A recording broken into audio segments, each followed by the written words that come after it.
Class 10 Science and Technology Part 1 Topic 1 Gravitation.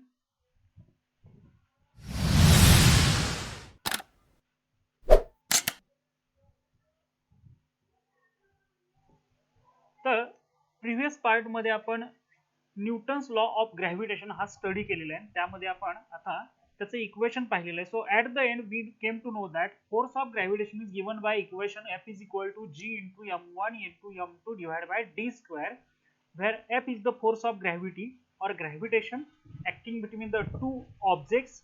G is the universal gravitational constant. M1 is the mass of object 1 and m2 is the mass of object 2. And d is the distance between the centers of two objects if these two objects are spherical. So that part we have already discussed in previous session, and this g is very important, which is called as universal gravitational constant. आता जर आपण हे equation लक्षात घेतलं, F is equal to G into m1 into m2 divided by d square. Okay, आता यामध्ये काय म्हणले पहा, the above law means that if mass of one object is doubled, the force between two objects is also doubled. And also if the distance is doubled, the force decreased by a factor of 4. तर म्हणजे पहा, समजा आपल्याकडे हे equation आहे F is equal to G into m1 m2 divided by d square. यामध्ये समजा आपण मास डबल केलं, कोणत्याही दोन पैकी एका ऑब्जेक्टचं मास जर इथं डबल केलं तर ओव्हरऑल इक्वेशनला आपण 2 ने मल्टिप्लाय करणार आहे. So we will multiply this equation by 2. So force becomes double. So एका ऑब्जेक्टचं मास डबल झालं तर फोर्स पण काय होते, डबल होते. आणि याच्या उलट समजा आपण डिस्टन्स जे आहे दोन ऑब्जेक्ट मधलं distance, if also distance is double, the force is decreased by factor 4. आता मास हा जो टर्म आहे हो हा न्यूमरेटर मध्ये आहे, त्यामुळे फोर्स वाढते. आणि जर आपण डिस्टन्स पाहिलं तर ते डिनोमिनेटर मध्ये आहे. डिस्टन्स समजा आपण डबल केली, सो इंटू 2 होणार आणि 2 चा स्क्वेअर होणार आहे 4 पुढे जाऊन. सो 4 d स्क्वेअर होईल. सो ओव्हरऑल इक्वेशन मध्ये डिनोमिनेटरला आपण 4 ने मल्टिप्लाय करणार. So force is decreased by 4. So overall जर इक्वेशन हे पाहिलं तर हे F साठी आहे. So it become equal to F by 4. So force is decreased by factor 4. हे आपल्याला इथे लक्षात घ्यायचं. Now what we will do, let us discuss further part. If the two bodies are spherical, the direction of force is always along the line joining the centers of two bodies. आपण याच्या अगोदर पाहिलेलं आहे, जे आपले object आपण घेतलेले आहेत हा लॉ एक्सप्लेन करत असताना हे दोन्ही स्पेरिकल घेतलेले आहेत. आणि मग इथं डायरेक्शन ऑफ फोर्स जी आहे किंवा distance between the two object, हे दोन ऑब्जेक्टची मधली डिस्टन्स घेताना आपण त्यांचा सेंटर कन्सिडर केलेला आहे. Okay, but if the two bodies are not spherical, जर दोन ऑब्जेक्ट हे स्पेरिकल नसतील तर मग काय करायचं, means what, they have irregular shape. In that case what we will do, okay, then direction of force is along the line joining their centers of masses, and d is taken to be distance between the two centers of mass of object. तर पहा, मी इथं दोन object घेतलेले आहेत. हा suppose object 1 आहे, हा object 2 आहे. हे दोन्ही ऑब्जेक्टचं शेप कसं आहे, इरेग्युलर शेप आहे. मग या केस मध्ये आपण काय करतो, we will consider the centre of masses of two object. ह्या दोन ऑब्जेक्टच्या सेंटर ऑफ मासचा विचार करतो. आणि हे centre of mass blue colour मध्ये तुम्हाला दाखवलेलं दिसतंय. Okay, so we will consider the distance between the two object as the distance between their centre of masses. So this will be the distance of between the two object if two objects are having irregular shape. Okay, आणि centre of mass म्हणजे काय, तर it is the point of inside or outside the object where the overall mass of an object is considered to be concentrated. Okay, असा point ऑब्जेक्टच्या आतमध्ये किंवा बाहेर असणारा की जिथं त्या ऑब्जेक्टचं ओव्हरऑल मास, टोटल मास कॉन्सन्ट्रेट झाले, एकवटलेलं आहे असं समजलं जातं. Okay, from equation 2 it can be seen that the value of G is the gravitational force acting between the two unit masses kept at a distance away from each other, unit distance away from each other. आता हे statement समजून घेण्यासाठी आपल्याला हे जे equation आहे ते पुन्हा एकदा पाहावं लागेल. ओके, तर म्हणजे पहा, या इक्वेशन मध्ये F is equal to G into m1 m2 divided by d square. तर या इक्वेशन मध्ये समजा दोन्ही ऑब्जेक्टचे मासेस युनिट म्हणजे 1 किलोग्राम असतील SI सिस्टीम मध्ये, आणि त्या दोन ऑब्जेक्ट मधलं डिस्टन्स हे 1 मीटर असेल तर काय होतं, F becomes equal to G. F becomes equal to G म्हणजेच ग्रॅव्हिटेशनल फोर्स जी आहे ही कोणा एवढी होते, that is universal gravitational constant एवढी होते. सो जर आपण हे स्टेटमेंट पाहिलं तर हे स्टेटमेंट कसं दिलंय, द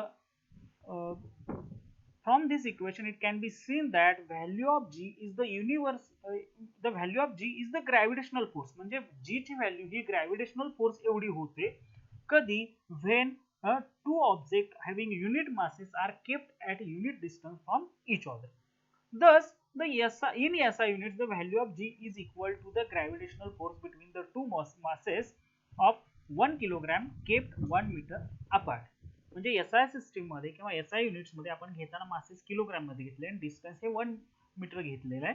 सो दोन्ही मासेस जर युनिट असतील म्हणजे 1 किलोग्राम असतील आणि दोन्ही ऑब्जेक्ट मधलं डिस्टन्स हे 1 मीटर असेल तर त्यावेळी F is equal to G असतं, म्हणजे G is equal to the gravitational force. म्हणजे G ही काय होते, ह्या दोन ऑब्जेक्ट मधल्या ग्रॅव्हिटेशनल फोर्स एवढी होती.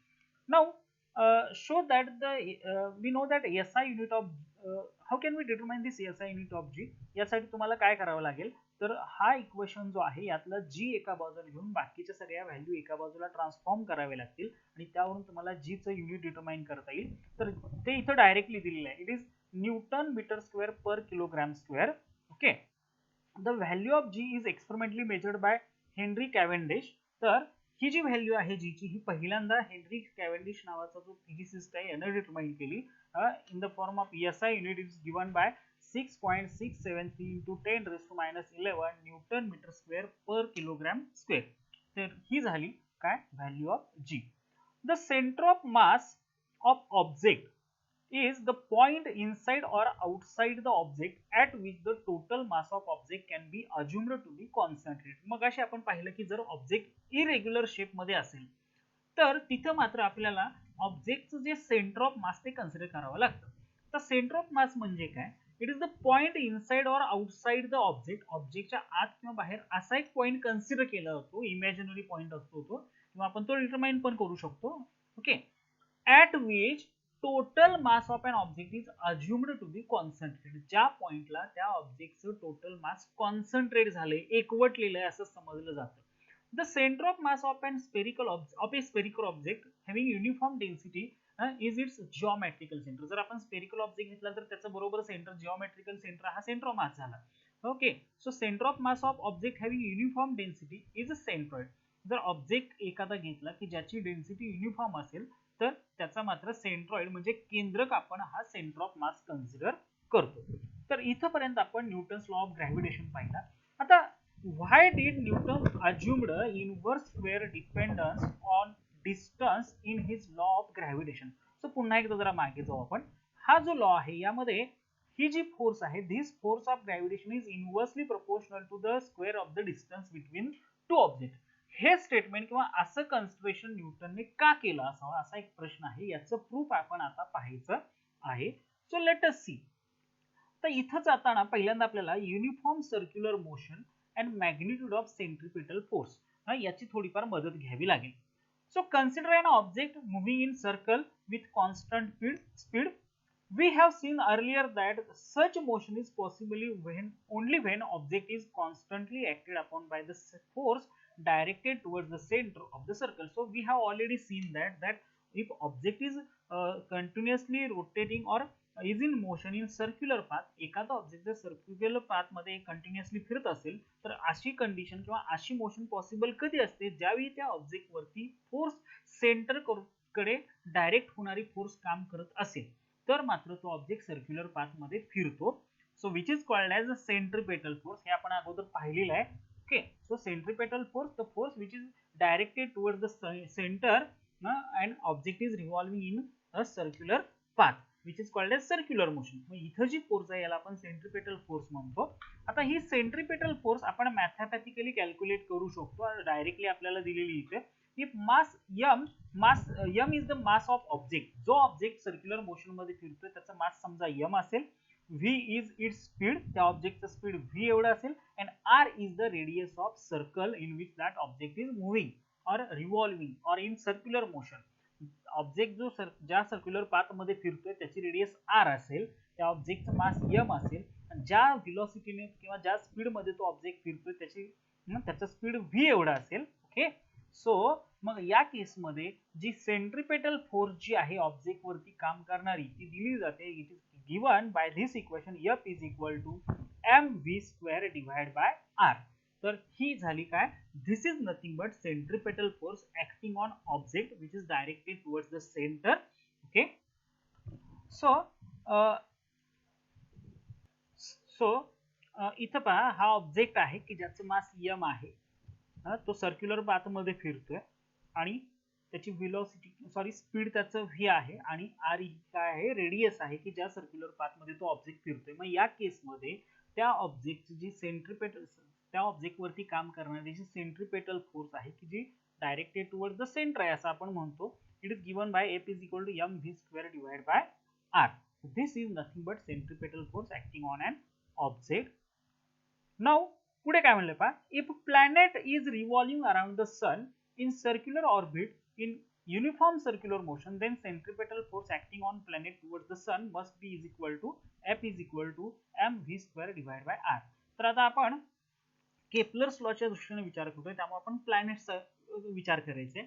सो प्लॅनेट जे आहेत हे सूर्याभोवती फिरतात. We know planets are revolving around the sun in circular orbit in uniform circular motion.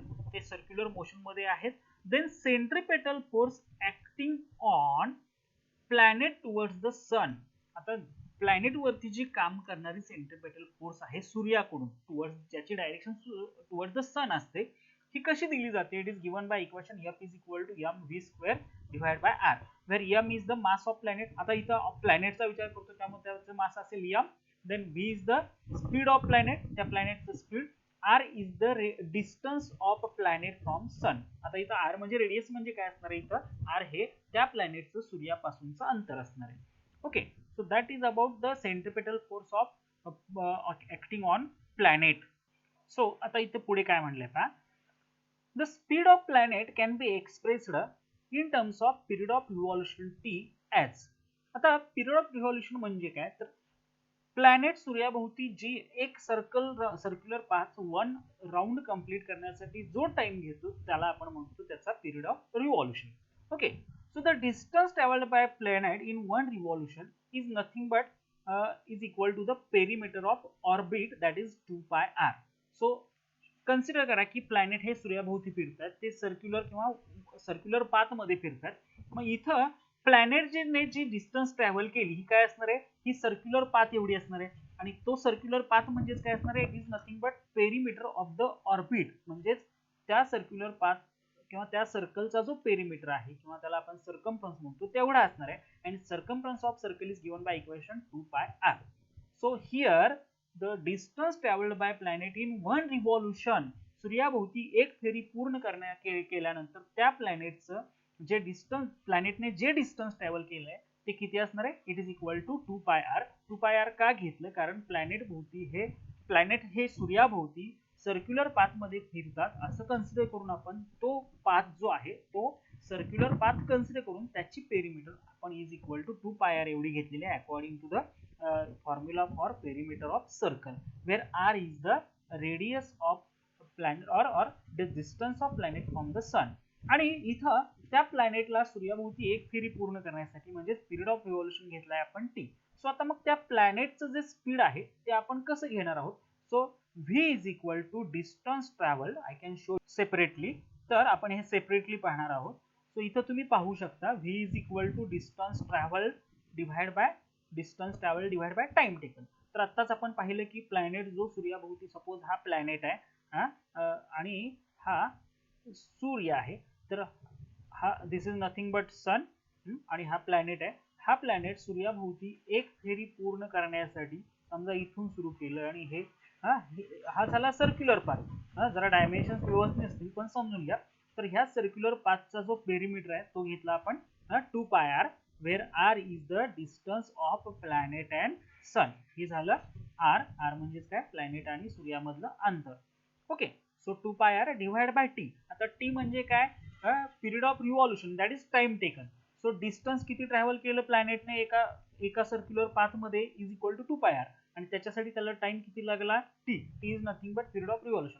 So speed कसं देणार आपण, speed is equal to distance travel divide by time taken. So it is equal to 2πr. 2πr हे काय झालं, प्लॅनेटनं travel केलेलं distance आणि divide by त्याला टाइम किती लागलाय टी एवढा, म्हणजे स्पीड ऑफ रिव्हॉल्युशन एवढा लागलाय. So v is equal to 2πr divide by T. Now आता आपल्याकडे सेंट्रिपेटल फोर्सचं इक्वेशन आहे पहा.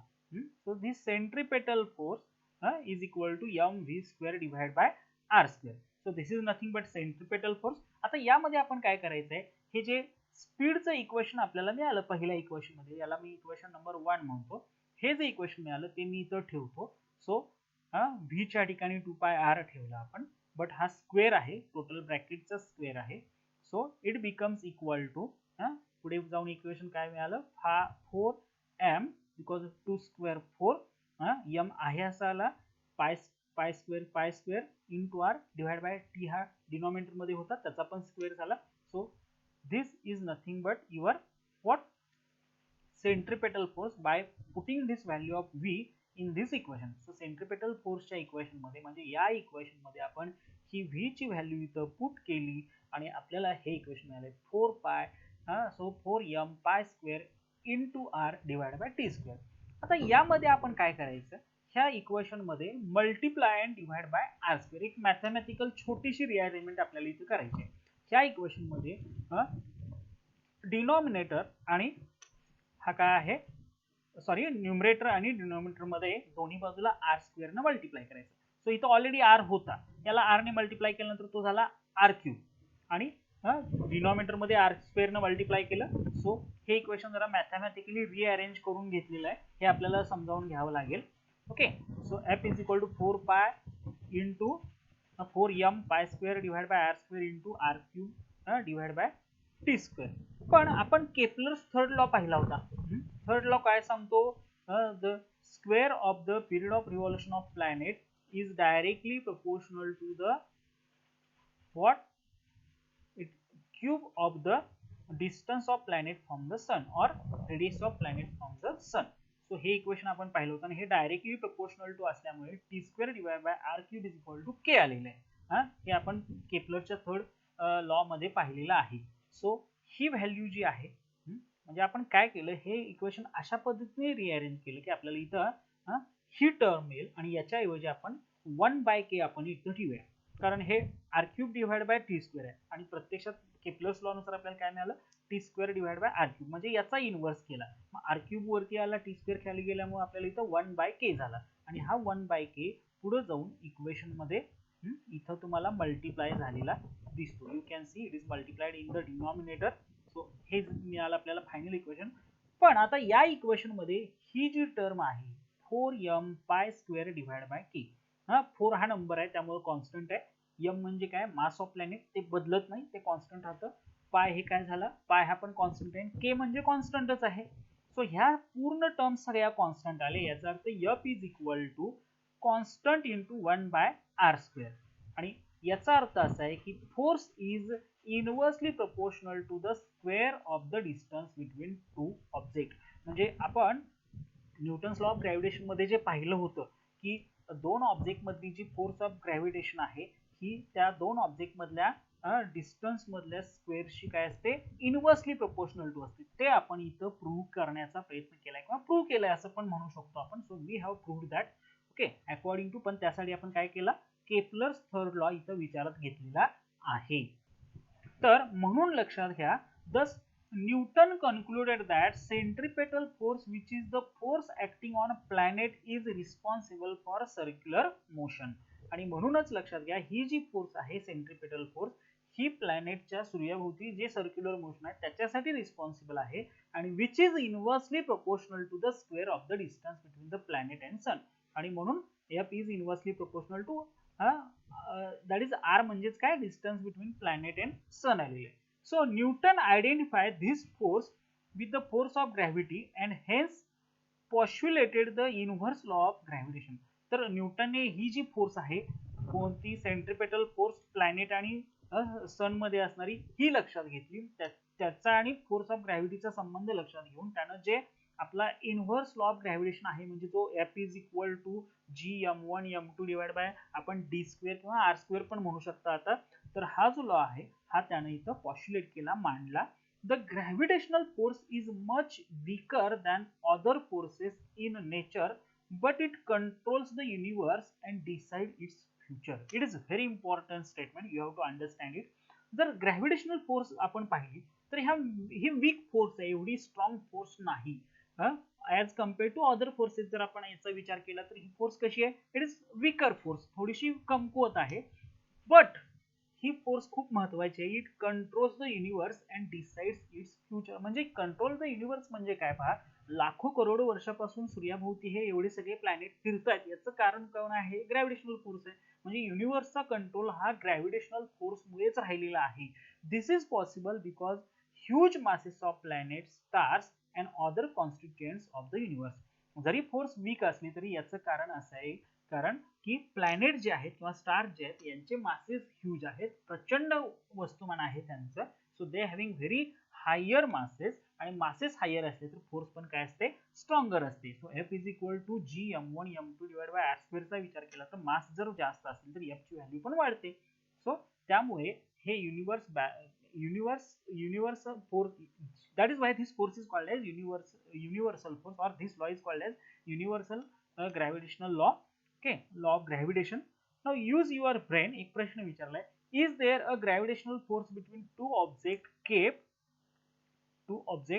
kept on a table or between you and your friend next to you? If yes, why don't two objects to move towards each other? तर दोन object मध्ये, दोन टेबलवरती दोन ऑब्जेक्ट आहेत किंवा तुम्ही आणि तुमचा मित्र शेजारी शेजारी बसलाय, पण तुमच्यामध्ये ही ग्रॅव्हिटेशनल फोर्स का दिसून येत नाही असा प्रश्न विचारलाय. तर त्यासाठी एक न्यूमरिकल इथं सॉल्व्ह करून दिलंय, ते तुम्ही पाहावं आणि तुमच्या लक्षात येईल की ऍट द एंड जर ऑब्जेक्टचे मासेस खूप कमी असतील तर ही फोर्स अतिशय वीक असते. 4 इंटू, आता हे तुम्ही नंतर पहा, आपण न्यूमरिकल्स पण डिस्कस करणार आहोत त्यावेळी आपण हे पाहू. तर it depends on the masses of object. ऑब्जेक्टचे masses आहेत यावरती हे डिपेंड असतं, आणि मासेस जर स्मॉल असतील तर फोर्स पण खूप स्मॉल असते, very very small force will be, आणि त्यामुळे ही फोर्स आपल्याला एक्सपिरियन्स होत नाही. ओके, नाऊ इथं एक माहिती दिलेली आहे, you must be knowing about the high and low tides that occur regularly in the sea. तर हाय टाइड, लो टाइड आपण ऐकलं असाल, समुद्रामध्ये होतात. सो भरती, ओहोटी याला आपण असं म्हणतो.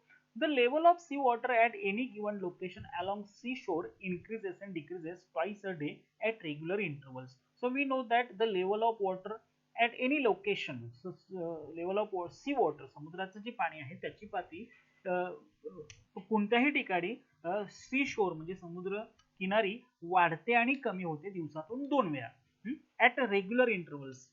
ठराविक कालावधीमध्ये हे होतं. High and low tides occur at different types at different places. आणि ह्या ज्या हाय अँड लो टाइड आहेत ह्या वेगवेगळ्या ठिकाणी वेगवेगळ्या टाइमला होतात. The level of water in sea changes because of the gravitational force exerted by the moon. You can see in the diagram. तुम्ही इथं डायग्राम इमेज मध्ये पण पाहू शकता. हे कशावरती डिपेंड आहे, पोझिशन ऑफ मून. तर हे जे सी वॉटर आहे याच्यावरती मून जो आहे, चंद्र जो आहे, त्याची ग्रॅव्हिटेशनल फोर्स काम करते, त्यामुळे समुद्राच्या पाण्याला भरती येते. Water directly under the moon gets pulled towards the moon. Okay, तर वॉटर लेवल किंवा जे समुद्राचं पाणी आहे जे चंद्राच्या बाजूला आहे ते पुल्ड टुवर्ड्स द मून, चंद्राच्या बाजूने आकर्षित होतं. The level of water there goes up. मग त्या ठिकाणी पाण्याची पातळी वाढते, त्यामुळे दुसऱ्या बाजूला दुसऱ्या बाजूला पाण्याची पातळी कमी होते. So it will be your causing high tide at that place. At 2 places on earth at 90 degree from the place of high tide the level of water is minimum. तर तुम्ही इथं पाहू शकता या ठिकाणी लेवल ऑफ वॉटर हाय, बरोबर याच्या 90 degree angle मध्ये गेलं तर ते त्या ठिकाणी लेवल ऑफ वॉटर मिनिमम असते, की जिथं लो टाइड म्हणजे ओहोटी असं म्हणतो आपण त्याला. सो लक्षात घ्या, हाय टाइड अँड लो टाइड ज्या कन्सेप्ट आहेत किंवा ज्या गोष्टी घडतात, समुद्राच्या पाण्याची पातळी वाढते कमी होते, याच्या मागेही ग्रॅव्हिटेशनल फोर्स काम करते. इथं मात्र ग्रॅव्हिटेशनल फोर्स ही मून म्हणजे it is exerted bye means of moon. हे आपल्याला इथे लक्षात घ्यावं लागेल. म्हणजे ग्रॅव्हिटेशनल फोर्स काय इम्पॉर्टंट आहे हे आपल्याला आणखी एकदा कळतं. सो युनिव्हर्स मध्ये ग्रॅव्हिटेशनल फोर्सचा इम्पॉर्टन्स खूप जास्त आहे हे आपल्याला इथे लक्षात घ्यावं लागेल. ओके, सो इथे एक ऍक्टिव्हिटी दिलेली आहे. You can collect this information, you can read it and you can collect that information which they have asked. Earth's gravitational force. Will the velocity of stone thrown vertically upward remains constant or will it change with time? आता समजा आपण एखादा stone घेतला आणि आकाशामध्ये वरती फेकून दिला, तर त्याची व्हेलॉसिटी कॉन्स्टंट त्याच स्पीडने तो वरती जातो का त्या व्हेलॉसिटी मध्ये चेंज होतो? How it will change? Change होत असेल तर तो कशा पद्धतीने होतो? Why don't the stone move up all the time? मग वरती फेकलेला जो स्टोन आहे हा कंटिन्युअसली वरतीच का मूव्ह अप होत नाही? Why does it fall down after reaching a certain height? ठराविक अंतरावरती हाईट वरती गेल्यानंतर तो स्टोन खाली येऊन पडतो. What does it's maximum height depend on? आणि तो किती हाईट वरती जाऊ शकतो हे कशावरती डिपेंड आहे? ह्या सगळ्या प्रश्नांची उत्तर आपल्याला पुढे मिळणार आहे. The earth attract every object near towards itself. Okay, तर आपल्याला माहिती आहे बिकॉज ऑफ ग्रॅव्हिटेशनल फोर्स काय होतं, अर्थ जी आहे ती सगळे ऑब्जेक्ट त्याच्या पृष्ठभागावरती असणारे स्वतःकडे खेचते. The centre of mass of earth is situated at its centre.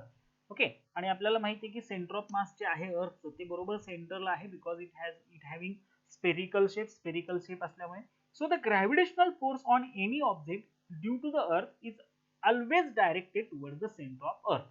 आणि म्हणून इथं जी ग्रॅव्हिटेशनल फोर्स आहे कोणत्याही ऑब्जेक्ट वरती काम करणारी याची डायरेक्शन, याची दिशा ही towards the centre of earth असणार, ही पृथ्वीच्या केंद्रभागी असणार आहे. Because of this force an object falls vertically downward on the earth. म्हणून जरी आपण एखादा स्टोन व्हर्टिकली अपवर्ड डायरेक्शनला फेकला तर तो पुन्हा ठराविक हाईट वरती जाऊन पुन्हा खाली येऊन जमिनीवरती पडतो. Similarly when we throw a stone vertically upward, this force tries to pull it down and reduce its velocity. तर तेच एक्झाम्पल पाहतोय. जर आपण एखादा स्टोन अपवर्ड डायरेक्शनला फेकला तर तो वरती जातो, पण वरती जात असताना हळूहळू त्याची व्हेलॉसिटी कमी होते, कारण त्या स्टोन वरती एक जी ग्रॅव्हिटेशनल फोर्स काम करते त्यामुळे त्याचं स्पीड, त्याची व्हेलॉसिटी कमी कमी होत जाते. Due to this constant downward pull the velocity becomes zero after a while. आणि थोड्या वेळानं ती व्हेलॉसिटी झिरो होते. मॅक्झिमम हाईटला गेल्यानंतर त्या स्टोन त्याची व्हेलॉसिटी झिरो होते and the pool continues to be exerted and stone start moving vertically downward. आणि ती फोर्स जी आहे ती त्याचा पूल, त्याचे जे फोर्स आहे, the pool continues to be exerted and stone start moving vertically downward. आणि मग तो स्टोन ठराविक हाईट वरती गेल्यानंतर तो पुन्हा खाली पडायला सुरुवात होते टुवर्ड्स द सेंटर ऑफ अर्थ under its influence. Okay, so this only occurs because of gravitational force. हे आपल्याला इथे लक्षात घ्यायचं आहे.